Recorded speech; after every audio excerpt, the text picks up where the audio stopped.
All right, welcome to another Small Business Pivots where we have special guests from around the world. And today, I think you might want to listen to this because we've had about 140 episodes now and we've never, ever talked about this topic. So before we get beginning, I want to share just that our guest today has had multi-millionaire businesses. He's been an entrepreneur for about 3 decades and on, been recognized as a top Inc. 5,000 fastest growing company. So he's got some experience in the entrepreneur world.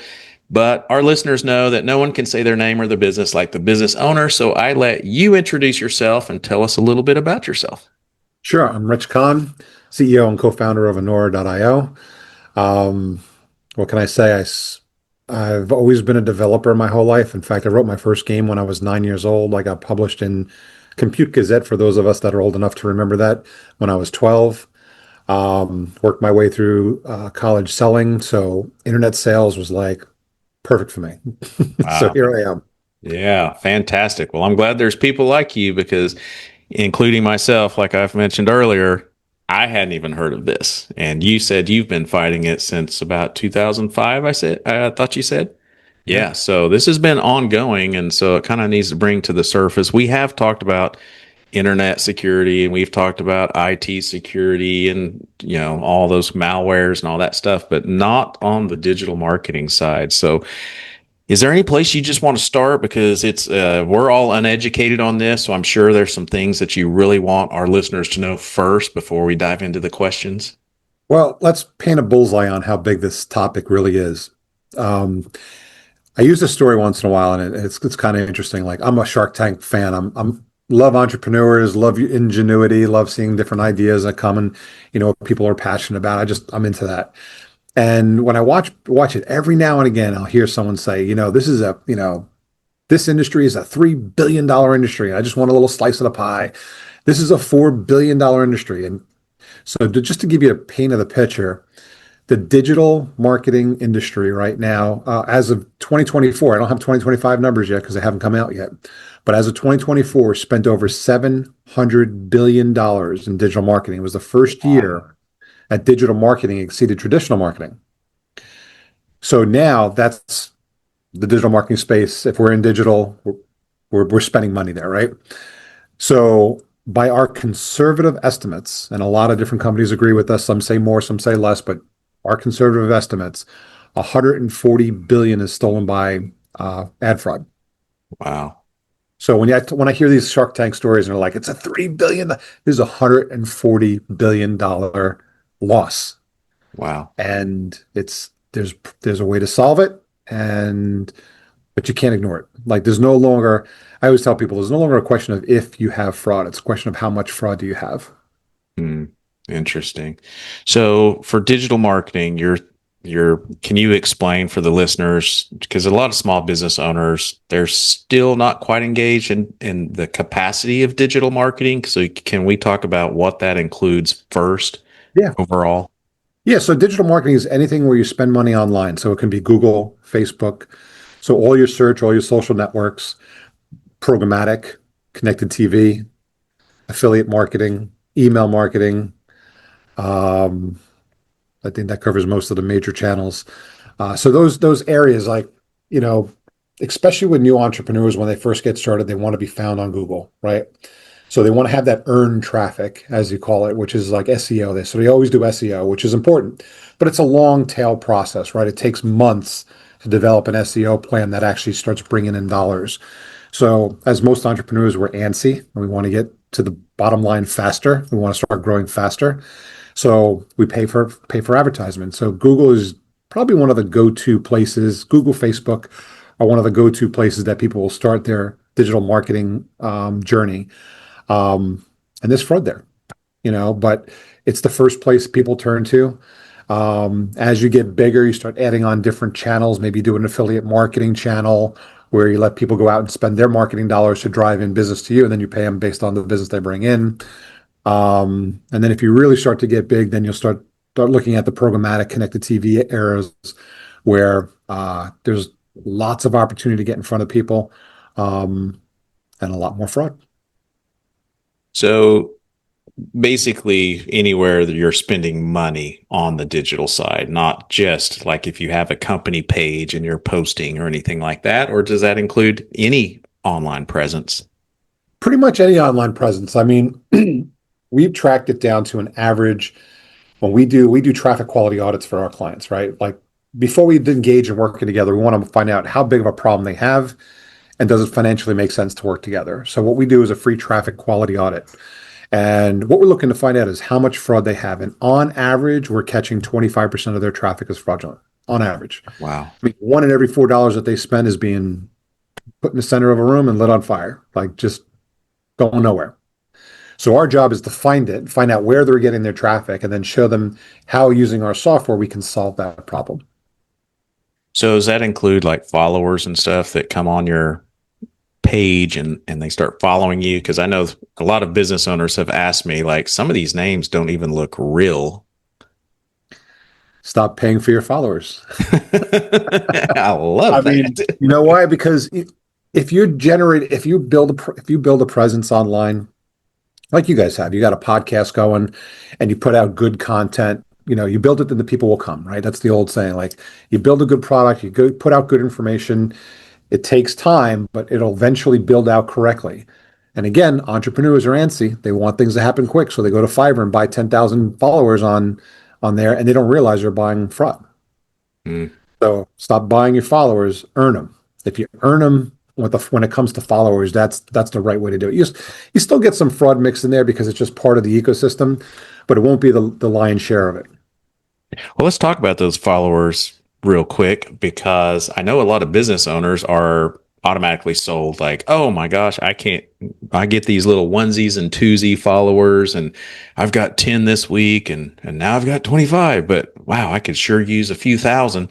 Is there anything out there that's legit when you're investing in someone getting you followers? Because I know I'm asked that all the time and I'm like, I don't know. I wouldn't think so, but I don't know.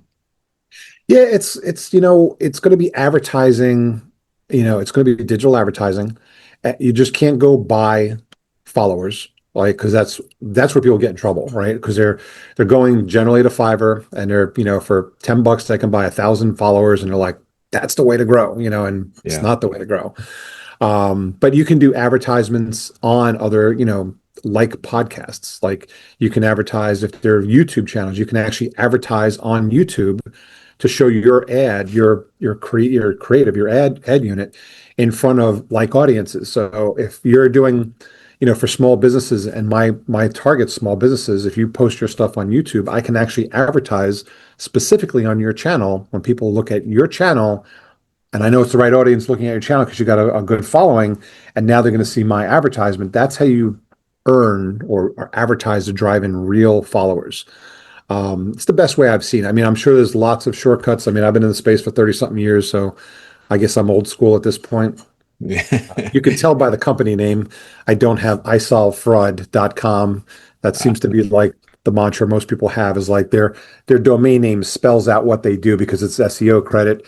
I come from an era when, domain names were nonsensical, like Mm, Google, Yahoo, Bing. Like they link back a little bit to the company, but it doesn't say we help you find information.com. Like it's yeah. so you can tell I'm old school by how I name my companies.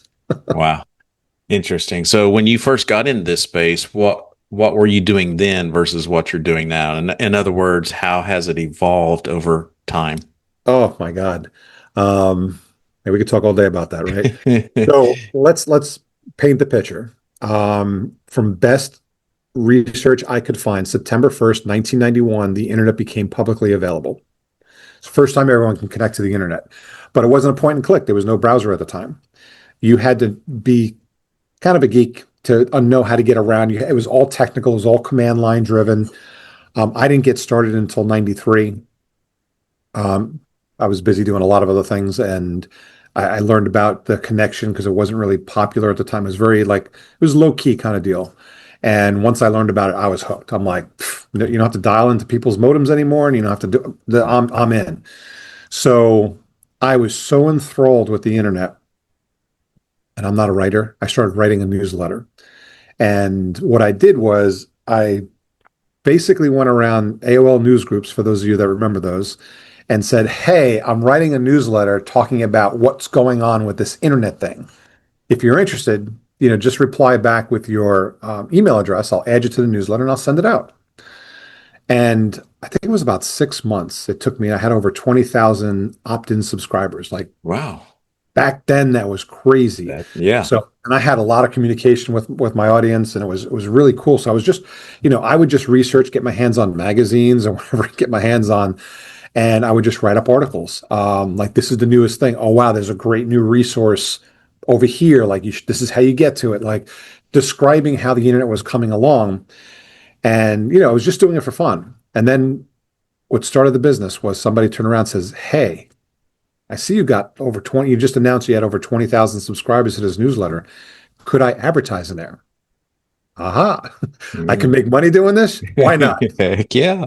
So we went ahead and said, sure. And before long, I was making a couple $1,000s a week. Again, this was very, very part-time side hustle, I guess you would call it today. And it was just fun. It was just because I was enthralled with learning about the internet. And then I'd, spend a couple hours writing an article, and then I had a special way of mailing it out to different people and just started growing it that way. And then in 94, so this would have been October of 94, I believe, is when the first web browser came out. My first web browser was Netscape 0.93 Alpha. I remember Netscape. So this was an alpha version. This is before, I mean, this was just, I'm like, oh my God, this is going to make mass adoption, because no longer do you have to be techie. You can just be the average person just clicking on things and getting you around. And shortly after that came out, I was hooked on that because I'm like, this is how you're going to get mass adoption. Somebody turned around and said, "Hey, what about you running a mall?" Because back then, when they first started, online shopping malls were like, they thought that was going to be like the holy grail at the time. So I sent out a newsletter and said, "Hey, the new thing is that these web malls that are coming out. I'm not sure how to build one yet, but I'm going to build one. And if you're interested, I'll build you a store, put the storefront in there, advertise you on the directory, and I'll host it for like 3 months for like $150, something minuscule." And I sent out the letter, and I got almost $10,000 in checks. And I was like, oh, so my wife's like, "What are you going to do?" I'm like, "I'm going to learn." Heck yeah. Well, I'm going to cash them first. I'm going to cash the checks, and if they cash, I got to figure this out. So I took a week off from work. I read 2,000 pages over the weekend, built the entire mall and all 50 something stores or whatever it was at the time in like 3 days. I just worked. I don't think I went to sleep. I was just so excited about it. I was building it out. Some other newsletter wrote me up for having one of the first moving graphics on the internet, because I had this idea of First Street Mall, and my envision was, again, dating myself, if you guys ever watched Happy Days, in the opening credits, Al's Diner would have this neon sign rotating. And I'm like, if I could have the name of my company spinning, how cool would that be? And I figured out a way to do it, and I posted it, and I got written up for like one of the first motion graphics they saw. And it was fun. And then all of a sudden it started to grow. And that's kind of where really the start of my first multi-million-dollar business started out. Wow. And I think this is really important for our younger generation to understand how technology has evolved. Even my sons, who are 24 years and younger, they didn't understand IP address. And, they didn't understand how all this evolved. And now they're like, oh, wow, that makes now they can really use the internet the way it's supposed to be, and not worry about as the fraud and stuff like most people that aren't aware of it. So I Well, appreciate. I'll give you one step better in going that little evolution real quick. Yeah. So before the internet came out, you used to have to dial into a computer system that was running a modem. The line had to be available for you to connect, and then you would download what was called a bulletin board system. That was the early version of a website. And when the bulletin board came down, it was all basic text, but the text would come in just fast enough that you can read it as it was being downloaded from the server. That's how slow it was. And it wasn't rated in, it was called baud at the time, like 300 baud. You had a 300 baud modem, you were like, you were cranking, but it would just come fast enough and you can read it as it was populating the screen. Fast forward until probably 96, I had an ISP where I had 300 phone lines coming to my house, a T1 coming to the house, and we were the first company on the East Coast that I'm aware of that was able to download a meg in 10 minutes.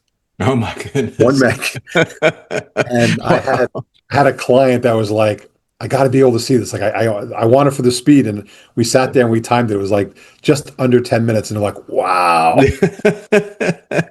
Now it's like every little image you put up is got to be downloaded in like milliseconds. Otherwise, you get pissed. Yeah, exactly. Yeah, so that's very interesting for our younger listeners to do some more research on that too. Because my son, he was like, "What? The web pages don't? That's not what they're reading." I'm like, "Nope, it's all text in the background. I mean, it's code and everything." And he didn't know all that. So this is very important to understand how people hack into websites and digital marketing with code. So, can we kind of jump into that part Yep. now and explain how that all works? So there's so many different ways of logging into stuff, but let's use Google as the example because they're probably, if not the biggest, one of the biggest, online marketing channels out there. So everybody knows google.com, that's where they get the traffic from. But what people don't know is that Google gets most of the traffic that it sells to its clients from other websites, like a weather.com, CNN, where you go to these sites and they'll have banners or they'll have text units or they'll have different things on there. And a lot of the sites that they'll get traffic from are legitimate. They've been around for years, name brands, people know who they are. But then there's this whole underworld of sites that you've never seen before, right? And they're all about driving traffic. Like they'll buy traffic from other locations to drive to these landing pages to hopefully click on an ad and make money from Google. And anytime you pay somebody to do something on the internet, cheaters find a way to cheat. So that's how they cheat. So now, back in the day, we'll give you like a little bit of evolution of fraud. You know, let's say this was my website, right? I went and I clicked on an ad. I was like, "Ooh, I just made $2." Click again. Oh, I just made another $2. Well, if the click keeps coming from the same computer, same IP address, back in the day, that was allowed. Now it's not, right? So they check it. So now, how can you click on those ads without having to actually spend the money to drive the traffic or build up the following to click on those ads? So bots came out, right? Because I can run bots from all over the world to do a simple task. Come to the site, scroll down to a link, click on the link. And then that became, okay, now we can catch those. And then it evolved over time. So now you have AI that's making it look like, so now if I'm recording the screen, because a lot of people use screen recording captures, if I record the screen, the mouse movement looks real, the page scroll depth looks real, everything looks real, and it's not. And at the end of the day, it's clicking on a link, and they're able to bounce off of, this throw out a term there called residential proxy IPs. So basically people are able to bounce off your cable modem using your cable modem's IP address, so it looks like a legitimate IP address, and then perform some action. And because this is all software, you can run tens or hundreds of thousands of these bots simultaneously for next to nothing. It becomes so easy to commit the fraud. Wow. Can you explain for the non-techies what an IP address is and how that actually works? I've had a discussion with business owners before, and I've shared with them, yes, everything is traceable now. Everything goes back, and they didn't understand how the IP works and what it is. Okay, so an IP address is an Internet Protocol address. There are two versions, IPv4, which is basically, if you look at this number, they call it 4 octets separated by periods, and each octet goes from 0 to 255. If you do the math on that, that's about 2.1 billion unique combinations that you can generate using IPv4.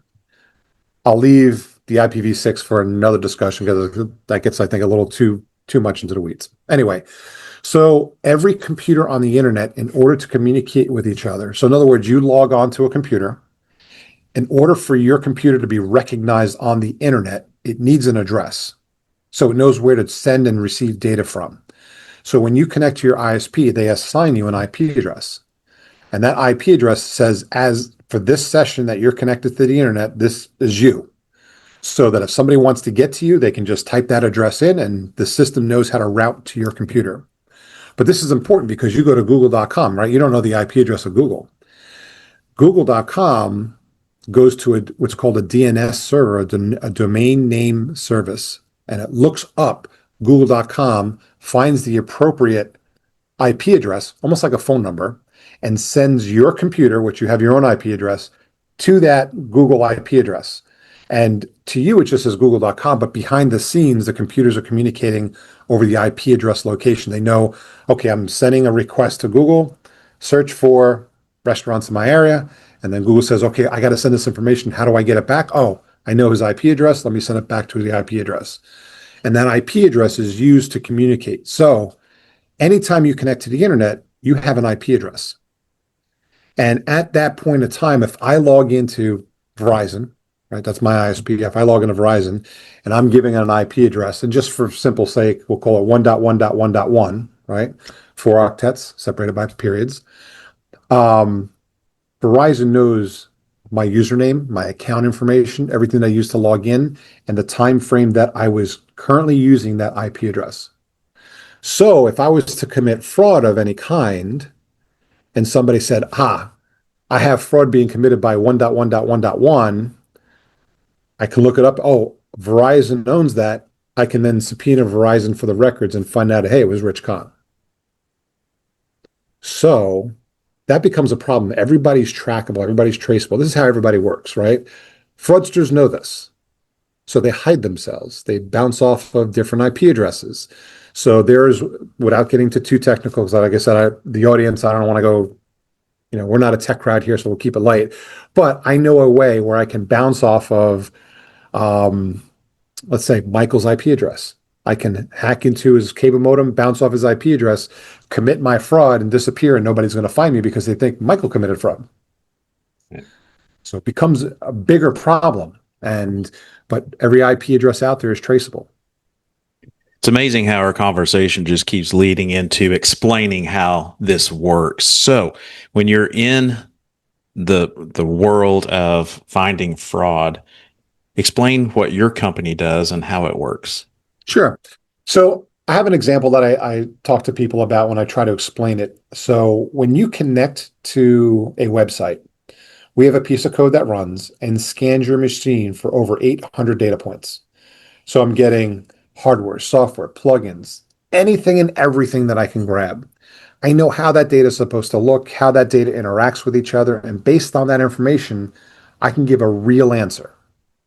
So to give you a real world example, let's say I scanned your machine using a very basic filter. I looked at just the IP address and user agent. From that IP address, I can see, oh, that's owned by a Starbucks. So that's legitimate. You go to Starbucks, you can use their free Wi-Fi. I see the user agent tells me it's an iPhone 17 Pro, legitimate device. Everything looks good. I would normally say, hey, that's a good user.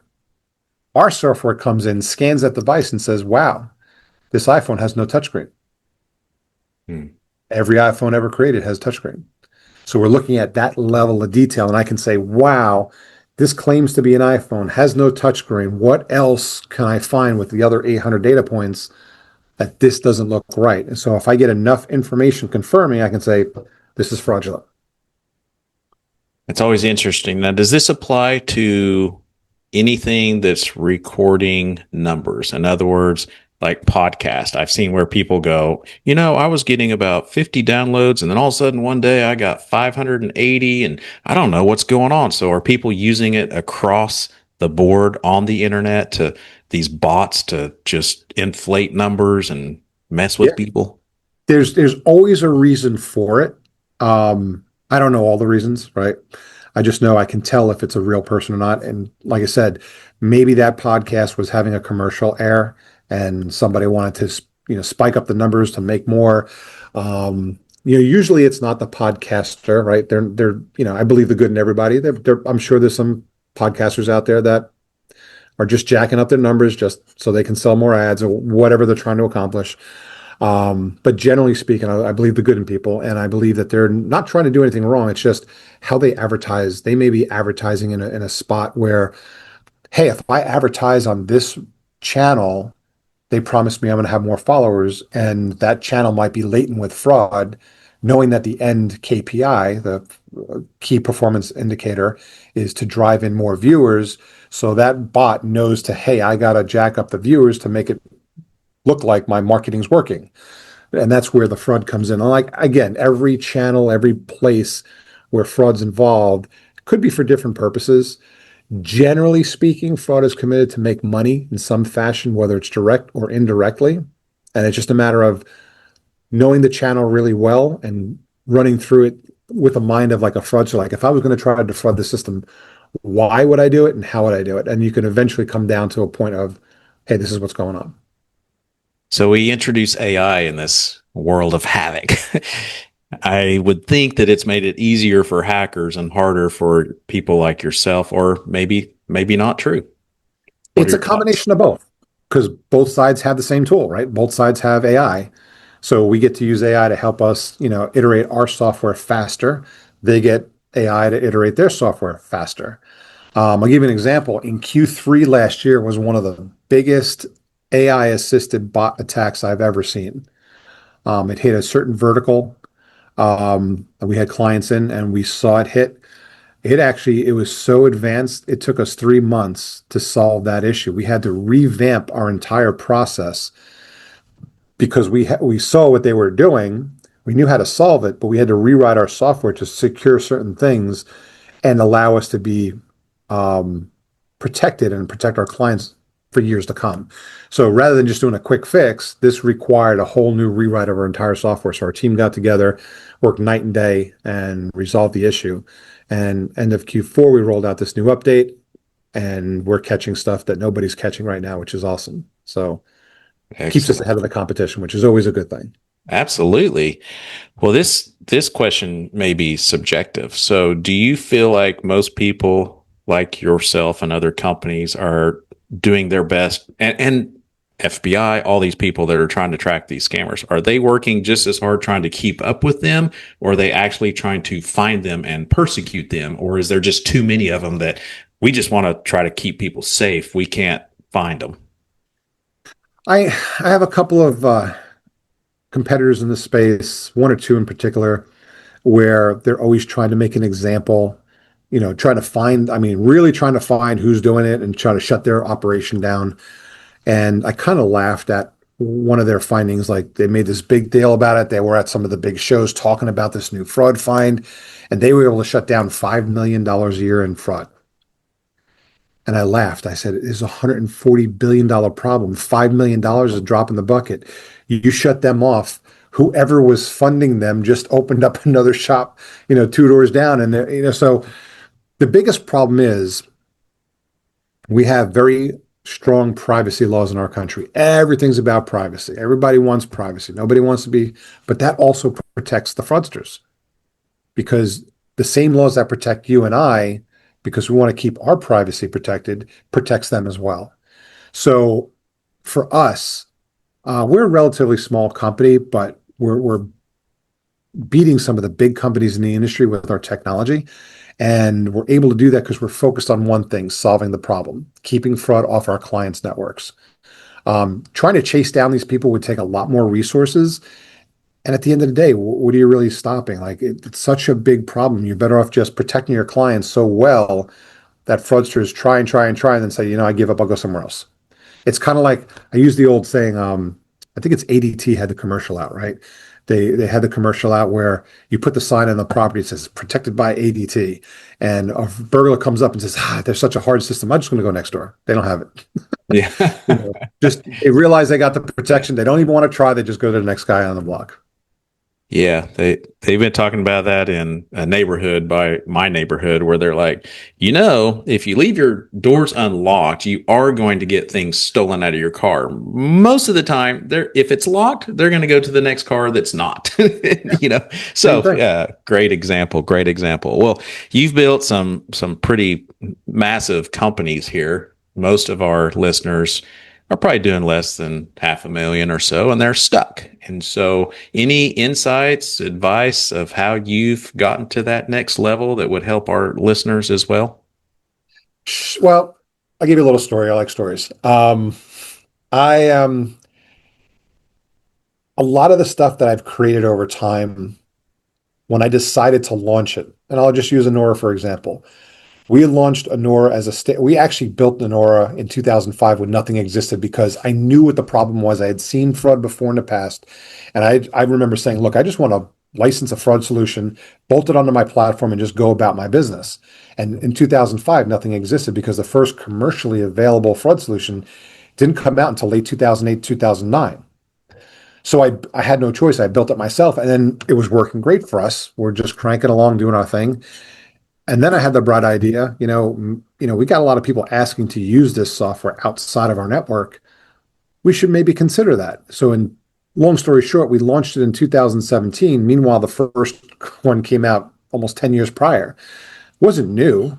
And we did some testing to find out that we felt we had a stronger solution. It was finding more stuff more accurately. And we did lots of tests. I spent six figures of my own money testing to just to make sure it was right before I took out a second mortgage on my house to go build up another platform.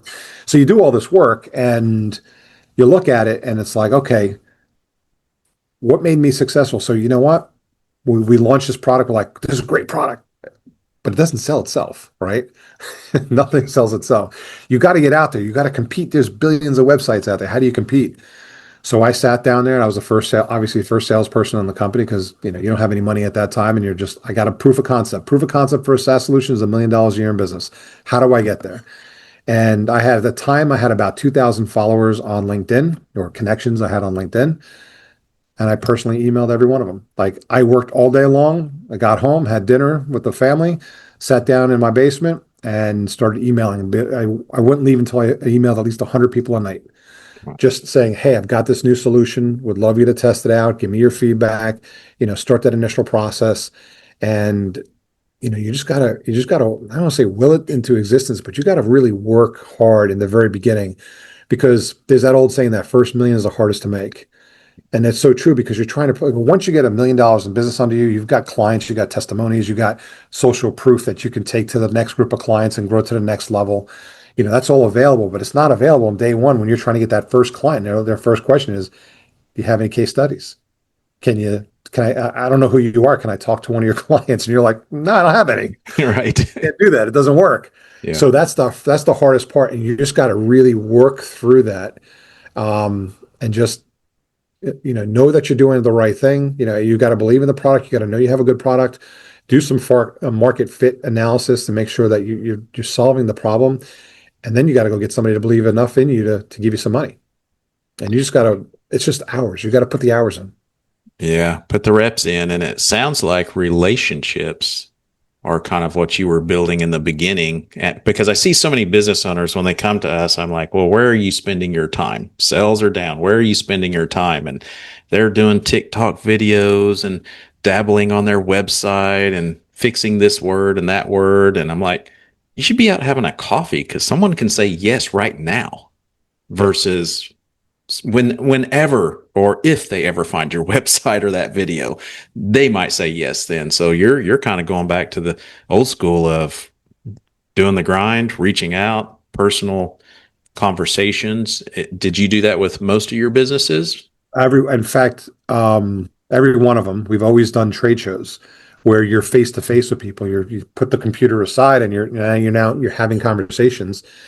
And it's a perfect example. We're in a process again. We're changing well, not changing, but we're going after a different ICP, a different, type of client that we're going after because brands care most about this product because they're the ones spending the money for the traffic. So I love it when I get a brand and, oh, we're spending $1 million a month. And I'm like, well, on average, we find 25% of fraud, which means $250,000 a month is being supporting fraud. And then they always ask the question, well, where does fraud come from? I'm like, well, over the years, it comes from all over the place, but one of the big places it comes from is organized crime. So if you really put a stretch together, you're giving organized crime 250 grand a month. You want to keep doing that? And that becomes that we got to talk. Like you have those conversations, but so we're going after a different ICP at this point because as we're growing as a company, we have to expand the relationships that we're going after, the size of the companies that we're going after. So we started hitting a different sector of trade shows. Like this year, we'll do 17 trade shows. Probably 10 or more of them are trade shows we've never done before. So we have no relationship there. So this year we just hit two more trade shows that we were at last year. And all of a sudden we're running into the same people because they stay at the same trade show. And they're like, oh, wait a second. Yeah, we talked last year. We never did that, traffic quality audit. We need to do that because now they're seeing you, they're building up trust, maybe having a drink, maybe having a cup of coffee or a dinner, depending on where it makes sense. And you just have to build that trust in the relationship. And that happens over time. It's not something you're going to generate over a quick TikTok video. With the digital experience that you've had and that you know how it works behind the scenes, what would you say is a good percentage that business owners should spend on digital versus what you're doing, relationships? Just, I know it's subjective, but It's like if you could, or so here's the thing, if you're doing digital and it's driving in new business, what you want to do is look at your ROAS, right? For all you got, that's just return on ad spend. So if I spend $1 on Google, Facebook, TikTok, whatever, and I can generate three, four, five, six, $7 in new revenue. If you can get your ads to do that, sink all the money you can into that, right? Because it's a winning ad. As long as you scale that, those numbers continue to hold or get better, if anything. In addition to that, I am a big believer in the face-to-face trade shows, and you got to decide like how many trade shows your team can handle. If it's just you, how many you want to handle, because you want to prepare for the show, you want to reach out to people ahead of time, book some appointments, you want to get to the show, you want to pretty much you're up at 6, you're in bed by 1 a.m. Like it's work. And it's all about, and you're on 24/7 at these shows.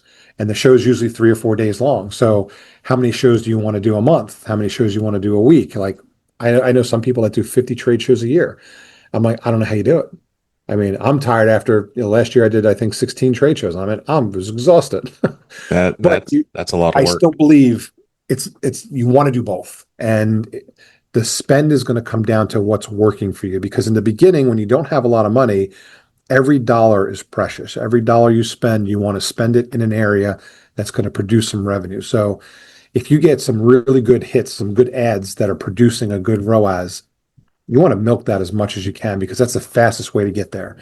The trade shows do take time, but it's the long game. If you're going to be here long term, you want to be doing those trade shows now so that by the time you see them year 2, year 3, relationships are there. You start to bring in those new contracts. That's great advice. Is there anything specifically? I know I've been on other podcasts and I'm like, oh, I wish I would have said this or captured that more. Is there anything that we haven't talked about that you really want to share with our audience? So here's a piece of advice to help reduce fraud on Google, at least on Google. You can't do this if you're growing your campaign. Like if you're going after a specific audience and you're trying to get the largest audience possible, this isn't going to work. But in the beginning, when every dollar is precious and you're trying to spend it, when you set up your Google campaign, along those check boxes, there's one that says include partner networks. Uncheck that because that means you only want to buy traffic from google.com. Right? Google.com obviously has no reason to commit fraud on the site. It has the very, very minimalist amount of fraud you can have.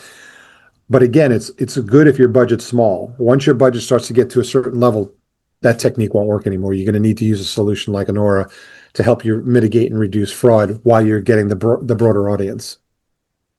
I love that. What's the best way to follow you, like you, learn more about you?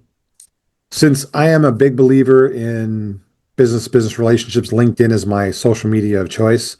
Easy to find, Rich Kahn. Um, Easy to find there. Or just go to Anora.io. Everything we have is listed there. What's nice about Anora.io is we have a tremendous amount of blogs, ebooks. We have the only comprehensive guide to ad fraud that I've seen out there. It's like an 80-page document. Um, and if you're spending some money and you think you have some fraud problems, just sign up for our traffic quality audit. We'll help you understand exactly what's going on, where it's coming from, and how we can help.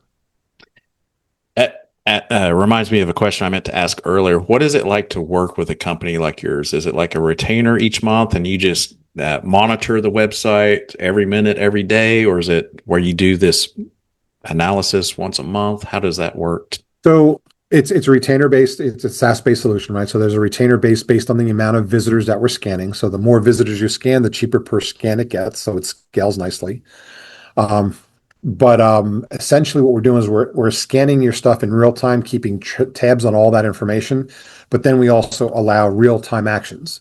So we have a product called Search and Social Protect that runs in real time. And over the first 90 days that we're running it, we reduced your fraud in half. That's pretty much how it works. Sometimes sooner, sometimes a little bit longer, but that's about how it works. Um, but yeah, so we can also do real time blocking. So like, let's say if I know that this person that's on your site right now is about to charge a credit card, and I can guarantee you that they're fraud, do you want to take their credit card?